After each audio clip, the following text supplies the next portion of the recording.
Welcome to my channel.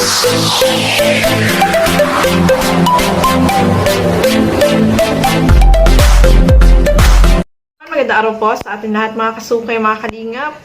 Welcome back again to my channel. So eto nga no, grabe, napuno ng gamit itong bahay nila Dara. Pero sabi nga ni Kalinga Frab ay hindi pa yun, mayroon pang kasunod, o di ba?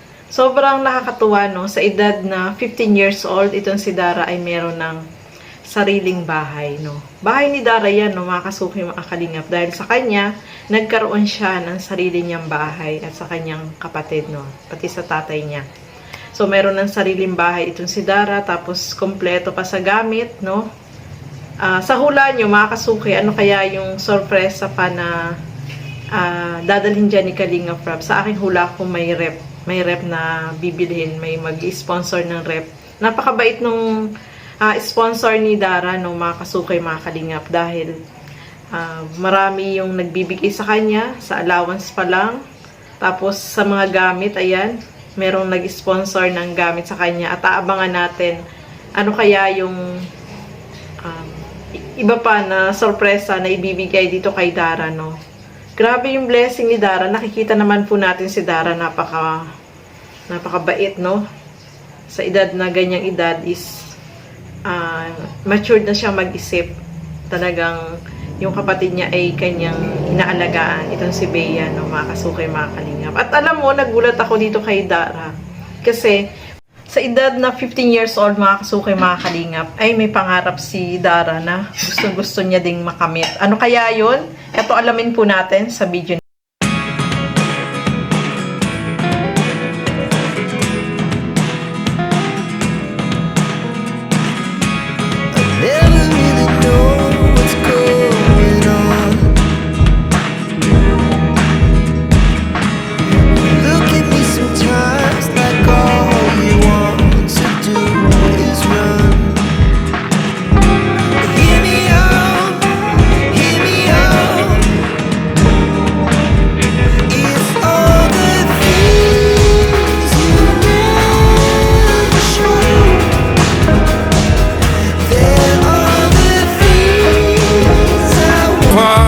Ayan yung double deck pala Dara, ano?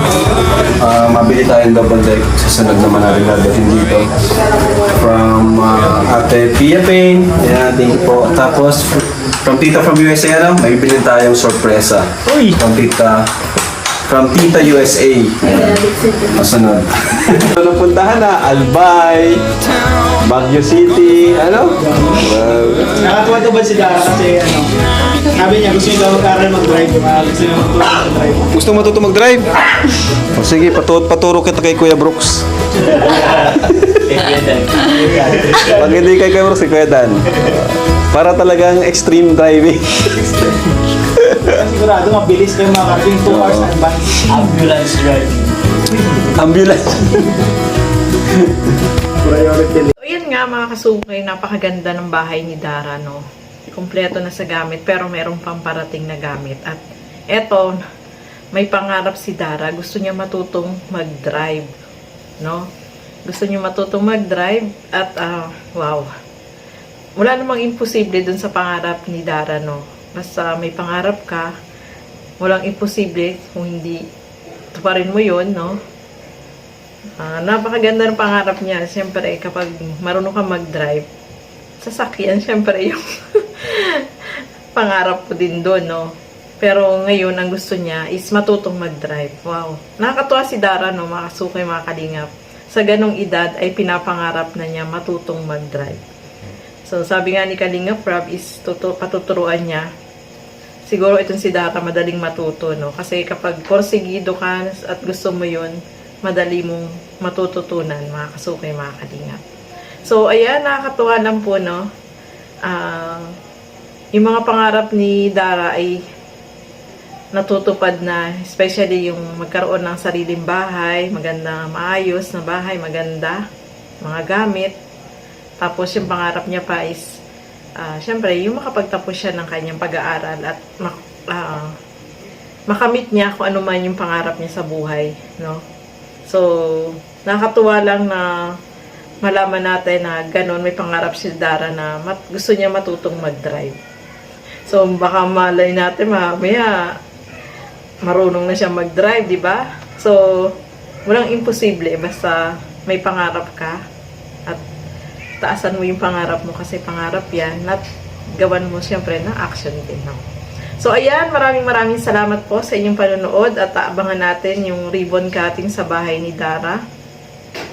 At abangan din natin yung kung ano yung kasunod na dadalhin dyan na sorpresa na gamit dito kay Dara, no, mga kasuki. Just comment ano kaya yun. Halaan yung mga kasuki, mga kalingap. So hanggang dito na lamang po muna. Maraming salamat po sa inyong panonood at lagi natin suportahan Bal Santos Matubang, Kalingap Rob at Edna Vlogs at yung aking YouTube channel. Gandang Emmy, sa mga hindi pa po nakapag-subscribe, please subscribe and please hit the notification bell para lagi po kayong updated sa aking mga ina-upload na mga reaction video. So hanggang dito na lamang po muna. Keep safe everyone. Thank you for watching. Mabuhay po tayong lahat. Bye-bye!